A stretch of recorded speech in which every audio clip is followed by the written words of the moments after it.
મોરબીમાં મચ્છુકાઠા રબારી સમાજનું ઐતિહાસિક સંમેલન યોજાયું. કુરિવાજોને તિલાંજલિ આપી સામાજિક બંધારણ અમલી બનાવ્યું. રવાપર લીલાપર રોડ પર આવેલા સમરસ ભવન ખાતે સમરસ યુવા સંગઠન દ્વારા રબારી સમાજનું એક ભવ્ય મહાસંમેલન યોજાયું હતું. આ સંમેલનમાં ધર્મગુરુઓ, સામાજિક અને રાજકીય આગેવાનોની પ્રેરક ઉપસ્થિતિમાં સમાજમાં વ્યાપેલા કુરિવાજો દૂર કરવા અને શિક્ષણના વ્યાપ વધારવા માટે અનેક મહત્ત્વના નિર્ણય લેવામાં આવ્યા છે.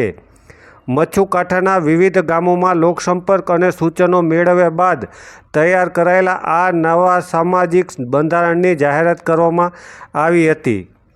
સગાઈ અને લગ્ન પ્રસંગે ખર્ચ પર કાપ. સમાજમાં આર્થિક ભારણ ઘટાડવા માટે સગાઈ અને લગ્નમાં વ્યવહારોમાં ચોક્કસ મર્યાદા નક્કી કરવામાં આવી છે. લેતી દીતીની મર્યાદા. સગાઈ વખતે રોકડ વ્યવહાર વધુમાં વધુ 3 લાખ અને સોનું વધુમાં વધુ 7 તોલા સુધી જ રાખી શકાશે. જો કોઈ 3 લાખથી વધુ રકમ લેશે તો વધારાની તમામ રકમ સમાજની વાડી કે સામાજિક કાર્યમાં જમા કરાવવી પડશે અને બંને પક્ષે ₹1-1 લાખનો દંડ ભરવો પડશે. જળ અને ચૂંદડી પ્રસંગ. સગાઈ પછીના જળ પ્રસંગમાં વધુમાં વધુ 500 આપવા. કપડાં કે સોના ચાંદીની અન્ય ભેટો પર પ્રતિબંધ મુકાયો છે. ચૂંદડીમાં પણ માત્ર 3 જોડી કપડાં, સાંકડા, દાણો જ આપી શકાશે. નિયમ ભંગ બદલ 11,000થી લઈને 21,000 સુધીની દંડની જોગવાઈ છે. લગ્ન અને છાપ. લગ્નમાં છાપની ખરીદી માટે વધુમાં વધુ ₹51,000ની મર્યાદા નક્કી કરાઈ છે. ભંગ કરનાર પક્ષે ₹50,000નો દંડ ભરવો પડશે. સામાજિક રીત રિવાજોની સાદગી. માં જમણવાર અને હાજરીની વાત કરીએ તો લગ્ન વખતે માત્ર 7 વ્યક્તિઓએ જવું, મોટો જમણવાર ટાળવો અને માત્ર નજીકના કુટુંબ પૂરતો જ આગ્રહ રાખવો. મામેરું. મામેરામાં માત્ર સગા મામા મામીને જ પહેરામણી કરવી. દેરાણી જેઠાણીના મામેરામાં કે વળતર પ્રથા બંધ કરવામાં આવી છે. ધાર્મિક પ્રસંગો. માતાજીના માંડવામાં વ્યવહાર પ્રથા સદંતર બંધ કરવામાં આવી છે. આયોજકો જો વ્યવહાર લેશે તો ₹51,000નો દંડ વસૂલવામાં આવશે. વાસ્તુ કે હવનમાં પણ માત્ર સાસરિયા પક્ષનો જ વ્યવહાર સ્વીકારવો.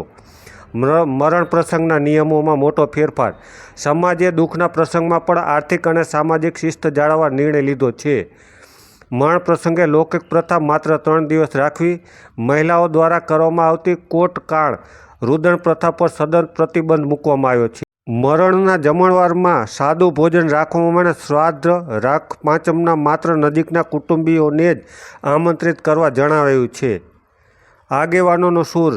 આ તમામ નિર્ણયો મચ્છુકાઠાના ગામે મિટિંગો કરીને સમાજની સહમતિથી લેવામાં આવ્યા છે. આ નવા નિયમોનો હેતુ સમાજમાં ખોટા ખર્ચા અટકાવી તે નાણાં બાળકોના શિક્ષણ પાછળ ખર્ચાય તેવો છે. સમાજના દરેક નાગરિકને આ નિયમો સ્વૈચ્છિક પાલન કરવા અપીલ કરવામાં આવી છે. સમસ્ત મચ્છુકાઠા રબારી સમાજ અને હાલાર રબારી સમાજનો આ કાર્યક્રમ હતો અને સમસ્ત મચ્છુકાઠા અને હાલાર રબારી સમાજના યુવાનો ભેગા મળી અને એક નવું બંધારણ માટે અને કુરિવાજોને તિલાંજલિ કરી દૂર કરી અને યુવાનોએ 1 મહિનો પ્રવાસ કરી ગામડે નેહડે જઈ અને સમાજને આ બંધારણ બાબતમાં સુધારા માટે વાત કરી અને જેમાં સમસ્ત મચ્છુકાઠો અને હાલાર રબારી સમાજે આ એક નવા બંધારણને વધાવી લીધું છે, સ્વીકારી લીધું છે, જેમાં 12 જેવા મુદ્દાઓની અમલીકરણમાં બહુમતી થઈ છે અને આ મુદ્દાઓ રબારી સમાજે સ્વેચ્છાએ સ્વીકાર્યા છે.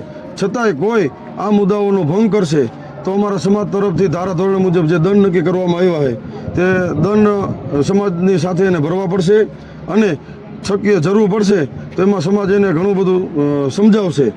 અને આ સમાજ, આ સમરસ યુવા સંગઠન જે રહ્યું, સમસ્ત મચ્છુકાઠા રબારી સમાજને, હાલાર રબારી સમાજને શિક્ષણ ક્ષેત્રે ખૂબ આગળ વધે અને સંગઠિત બને અને સારા કાર્યો કરે એવી એક પ્રેરણારૂપ યુવા સંગઠન બની ગયું. મુખ્ય તમારી આમાં બંધારણમાં ફેરફાર ક્યાં કર્યા, દંડ કેટલો નક્કી કર્યો?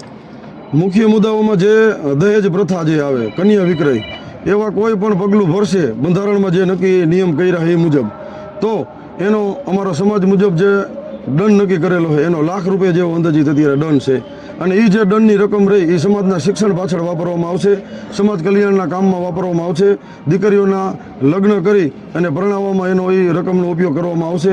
આ રીતનું અમારી યુવા સંગઠનની એક આખી વ્યવસ્થા રાખેલી છે. તમારું નામ બોલજો. મનસુખભાઈ રબારી.